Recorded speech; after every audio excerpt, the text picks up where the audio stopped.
আসসালামু আলাইকুম বন্ধুরা, বাঙালি কন্যা চ্যানেলের আরেকটি ব্লগে তোমাদের অনেক অনেক স্বাগত। আশা করি তোমরা অনেক অনেক ভালো আছো আর সুস্থ আছো। আমিও আল্লাহর রহমতে ভালো আছি। তো আজকে আমি আমার ননদের বিখ্যাত ডাক্তার ও নার্সের বিয়ের কিছু সুন্দর সুন্দর ভাইরাল ছবিগুলো তোমাদের সঙ্গে শেয়ার করছি। তোমরা দেখে অবশ্যই কমেন্ট করে জানিও কোন ছবিটা তোমাদের বেশি ভালো লাগলো। আমি মেহেন্দির দিনের কিছু ছবি আমি এখন শেয়ার করছি। আজকে আমার এই দিনে আমার ননদের মেহেন্দি হয়েছিল আর দারুণ দারুণ পোজ দিয়ে ছবিগুলো উঠেছিল, দেখতেও খুব সুন্দর আর দারুণ ভাইরাল ছবিগুলো। সেই জন্য আমি কিন্তু তোমাদের সঙ্গে এটা শেয়ার করলাম। তো মেহেন্দির দিনের কোন ছবিটা সব থেকে বেস্ট অবশ্যই তোমরা কমেন্টে জানিও। দেখো আমার ননদকে কি সুন্দর লাগছে, আর মেহেন্দি যারা পরিয়েছিলেন তারা কিন্তু অসাধারণ মেহেন্দি পরিয়েছিলেন। মেহেন্দির ডিজাইনটা কিন্তু দারুণ। এখানে বড় আর ছোট দুজনে বসেছে মেহেন্দি পরতে, দুজনকেই কিন্তু অসাধারণ লাগছে মেহেন্দির সঙ্গে। আমরাও মেহেন্দি পরেছিলাম। তো যেহেতু আমি দেখতে পাচ্ছ এখানে আমি আমার ননদদের ভিডিও ছবিগুলো তুলেছিলাম, খুব সুন্দর সুন্দর ভাইরাল ছবি যেগুলোকে বলতে পারো, সবার কাছে খুব ফেমাস এই ছবিগুলো। তো এখানে 3 বোন, মেজো, বড় আর ছোট, 3 জনে আছে এখানে। আর এখানে কিন্তু আমার ননদ কিন্তু এখানে একটা ভাবুক ভাবুক পোজ দিয়ে দাঁড়িয়ে আছে, দারুণ কিন্তু এটাও ভালো লাগছে। আর আজকে এই ছবিগুলো হচ্ছে হলদির দিনের ছবি।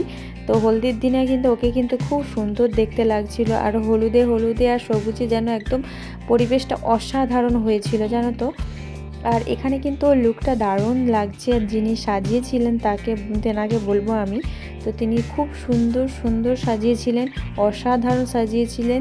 অবশ্যই কিন্তু যারা সাজতে চাও অবশ্যই আমি বলে দেব, তো ওনার কাছ থেকে তোমরা সাজতে পারো, খুব সুন্দর উনি সাজান। আর ওনাকে আমার ননদ এতই ভালো ওনাকে ভালোবেসেছিলেন যে ওনার কাছে রিসেপশনের দিনেও সেজেছিলেন। হলদির এই ছবিটা দারুণ ছিল।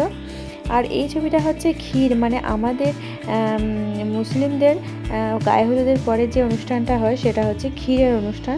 তো এখানে আছে বিভিন্ন রকম মিষ্টি, পিঠে, তারপরে চিকেন ভাজা, ফল দিয়ে একরকমভাবে খাবার দাবারের আয়োজন করা হয়, যেটা হলদির পরে হয়। তো এখানে সেই আয়োজনটাই করা হয়েছিল, খুব সুন্দর সেদিনকেও লাগছিল। আর এটা হচ্ছে আমার ননদ যখন এসে বসে তখনকার লুক, পান পাতা দিয়ে মুখটা ঢেকেছিল, একদম কি বলবো, দারুণ দারুণ লাগছিল, যেন কি বলবো, স্বর্গের অপ্সরা যেটাকে বলা হয়। 2 বোন, ভাই আর জামাইবাবু মিলে, মেজো জামাইবাবু মিলে 3 জনে নিয়ে আসছে, 4 জনে নিয়ে আসছে। আর এই লুকগুলো কেমন হয়েছে, এটা হচ্ছে বিয়ের দিনের লুকগুলো, এগুলো আমি তুলেছিলাম। কেমন হয়েছে অবশ্যই জানিও। তোমাদের বিয়ের দিনের কোন লুকটা ভালো লেগেছে সেটাও কমেন্টে জানিও। আর যারা নতুন আছো আমার চ্যানেলে, প্লিজ চ্যানেলটাকে সাবস্ক্রাইব করে পাশে থাকা বেল আইকনটি প্রেস করে আমার সঙ্গে থাকবে, আমাকে ভালোবাসা দিয়ে আমাকে সাপোর্ট করে যাবে সব সময়। তো আমার ননদের এই বিয়ের দিনের লুকটা তোমাদের কেমন লাগলো বলবে। আর ওকে বিয়ের দিনে সত্যি কথা বলতে সামনে থেকে কিন্তু অসাধারণ লাগছিল, আমাদের মেয়ে বলে বলছি না, সত্যি খুবই সুন্দর, খুবই সুন্দরই লাগছিল ওকে। আর এই হচ্ছে আমাদের সেই বিখ্যাত ডাক্তার, চেস্ট স্পেশালিস্ট ডাক্তার বিখ্যাত জামাইবাবু, আমার নন্দাই। এই যে এখানে দেখতে পাচ্ছেন, এই নন্দাই হচ্ছেন আমার চেস্ট স্পেশালিস্ট বিখ্যাত ডাক্তার। তো ওনার সঙ্গে কিন্তু আমার ননদের জুটিটা দারুণ মানিয়েছে। এই দেখো, যখন ও এন্ট্রি নিচ্ছিল দুজনে একসঙ্গে, তখন কিন্তু দারুণ দেখতে লাগছিল, তখন এই সিচুয়েশনটা কিন্তু খুব সুন্দর ছিল এখানে। আর এই যে ধোঁয়ার মধ্যে দিয়ে হাঁটছে, একদম দারুণ একটা সিচুয়েশন তৈরি হয়েছিল এখানে। সাইডে অনেক মানুষ দাঁড়িয়ে হাততালি দিচ্ছে, আর সেই সময় ওনারা এখান দিয়ে দুজনে একসঙ্গে দুজনের দিকে তাকিয়ে হাঁটছিল, তখন কিন্তু দেখতে বেশ বেশ ভালো লাগছিল। এরপরেই আর এই পোজটা কিন্তু দারুণ ছিল, দেখতে পাচ্ছ এই পোজটাকে কিন্তু দারুণ দেখতে লাগছে, নন্দাই ননদের হাতটা ধরে তুলছে, এই সিচুয়েশনটা যেন একটা অন্যরকম সিচুয়েশন ছিল। কিন্তু আমাদের এখন ওনাদেরকে বসানো হয়ে গিয়েছিল, যেখানে স্টেজ করা হয়েছিল সেখানে বসানো হয়েছিল, ওখান থেকে হেঁটে আসার পর। কারণ এখানে কিন্তু অনেক অনেক এখন সিচুয়েশন তৈরি হবে, সেই জন্য একটু রেস্ট নেওয়ার ব্যাপার ছিল আর কি। এখানে ক্যামেরাম্যান দাদারা রেডি হচ্ছিল, আর এখানে মালা বদলের জন্য একটা সিচুয়েশন তৈরি করা হয়েছিল। আর মালা বদলের সময় তোমরা আমার ব্লগ ভিডিওতে দেখতে পাবে কীরকম সমস্ত কিছু ছিল সিচুয়েশনটা। তো এখন আমি যেগুলো সেই শুধুমাত্র তো স্টিল ছবিগুলো যেগুলো ভাইরাল হয়েছে সেইগুলোই তোমাদের সঙ্গে আমি শেয়ার করছি। তো এখানের লুকটা দুজনকে কেমন মানিয়েছে অবশ্যই তোমরা কমেন্টে জানিও। এখানে কিন্তু দাঁড়িয়ে একটা ছবি আছে, এই দাঁড়িয়ে ছবিটাও কিন্তু দুর্দান্ত লাগছে। দুজনের কেন উপরওয়ালা যেন মানে নিজে হাতে করে ম্যাচিং করে পাঠিয়েছিল, খুব সুন্দর। এই যে একটা সিচুয়েশনের ছবিটা তোলা হয়েছিল একরকম, মানে এখানে কি সুন্দর মানে ফুলঝুরি মালা বদলের সময় হয়েছিল, সেটা কিন্তু খুব দারুণ দেখতেও লেগেছিল সেই সময় সিচুয়েশন। এর পুরো ব্লগ ভিডিও তোমরা চাইলে আমার চ্যানেল থেকে ঘুরে দেখে আসতে পারো, দারুণ দারুণ ভিডিওগুলো ছিল। এখানে কিন্তু আমি একটু সুন্দরভাবে নিয়েছিলাম ফটোটা।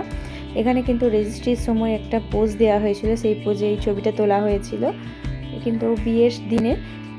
এটাও কিন্তু রেজিস্ট্রির সময় আর একটা লুক নেওয়া হয়েছিল, মানে দেখতে কি সুন্দর লাগছে। উপর থেকে ছবিটা নেওয়া হয়েছিল, নিচে রেজিস্ট্রির জায়গাটাই মানে এটা ছবিটা তোলার জন্য সিচুয়েশনটা একটা নেওয়া হয়েছিল। আর এখানে কিন্তু একটা মানে আমার ননদের দিকে একটু হালকা করে তাকাবে, ননদ লজ্জা পাবে, এইরকম ব্যাপারের একটা পোজ দেওয়ার জন্য বলা হয়েছিল। তো ওই পোজটা কিন্তু ওরা দারুণ এনেছে, তোমরা দেখতে পাচ্ছ, দারুণ দেখতে লাগছে কিন্তু এই পোজটা। এটা হচ্ছে রিসেপশনের দিনের লুক। রিসেপশনের দিনে পিঙ্ক কালারের বেনারসির সঙ্গে যে মেকআপটা করেছিল, অসাধারণ মেকআপটা লাগছিল। আর পিঙ্ক কালারের বেনারসিটা ওকে মানিয়েওছে খুব সুন্দর। আর তোমাদের অবশ্যই রিসেপশনের দিনের কোন লুকটা ভালো লাগছে অবশ্যই কমেন্টে জানাবে। আর এটা বসে তুলেছিল চোখটা নিচের দিকে করে, আর মানে মানে যে চোখের যে ব্যাপারটা সেটা নেওয়ার কথা ছিল, সেই জন্য খুব সুন্দর লাগছিল। আর এখানে ছিল দুই শ্বশুরের সঙ্গে জামাইয়ের একটা ফটোশ্যুটের ব্যাপার ছিল। তো দুই শ্বশুর দুই সাইডে, আর মধ্যেখানে কিন্তু আমাদের নন্দাই জামাই যে আমাদের সে দাঁড়িয়ে ফটোটা নেওয়া হয়েছিল। আর আমাদের সবাই কিন্তু চেষ্টা করেছিল পিঙ্ক আর গ্রিনের এই রিসেপশনের দিনে সবাই সাজার। তো এখানে দুই বোন তার সঙ্গে জামাইরা আছে আর শ্বশুর আছে, একসঙ্গে সেই ছবিটা তোলা হয়েছে। আমাদের নন্দায় আর ননদ কিন্তু ভিতরে বসে আছে সোফাতে। আর এখানে 5 বোন একসঙ্গে ছবিটা রিসেপশনের দিনে তোলা। পিঙ্ক আর গ্রিন বললাম না, পিঙ্ক আর গ্রিন কিন্তু সবাই রাখার চেষ্টা করেছিল। তার সঙ্গে ছিল গোল্ডের জুয়েলারি। 5 জনকেই কিন্তু দারুণ অসাধারণ লাগছিল, মানে শুধু 5 জন নয়, প্রত্যেকেই ভালো লাগছিল। আর এই রিসেপশনের দিনে এই হচ্ছে আমাদের ছোট দেওর, একমাত্র ছোট দেওর, তার সঙ্গে কিন্তু পোজটা নেওয়া ভালো লাগছিল কিন্তু ওকে, মানে ভাইয়ের সঙ্গে লাস্ট এইভাবে ফটোটা তুলতেও কিন্তু ওকে বেশ মানিয়েওছে, ভাইয়ের সঙ্গে দেখতেও ভালো লাগছে। ভাইয়ের লুকটাও ছিল খুবই সুন্দর। আর এখানে হচ্ছে আমার ননদাই, ওদের লুকটা কিন্তু অসাধারণ লাগলো, খুব সুন্দর হয়েছে সব কিছু ফটো। তোমরা অবশ্যই জানিও কমেন্টে কোনটা তোমাদের ভালো লাগলো, রিসেপশন, গায়ে হলুদ, মেহেন্দি সব কিছুই। আর আমার চ্যানেলে যে নতুন হবে প্লিজ চ্যানেলটাকে সাবস্ক্রাইব করে পাশে থাকা বেল আইকনটি প্রেস করে আমার চ্যানেলের অল নোটিফিকেশানটা অন করে রেখো। তো আজকের মতো এই পর্যন্তই, নেক্সট আবার কোনো ব্লগে তোমাদের সঙ্গে আবার দেখা হচ্ছে, ততক্ষণে যেন টাটা, খোদা হাফেজ, সকলে ভালো থেকো।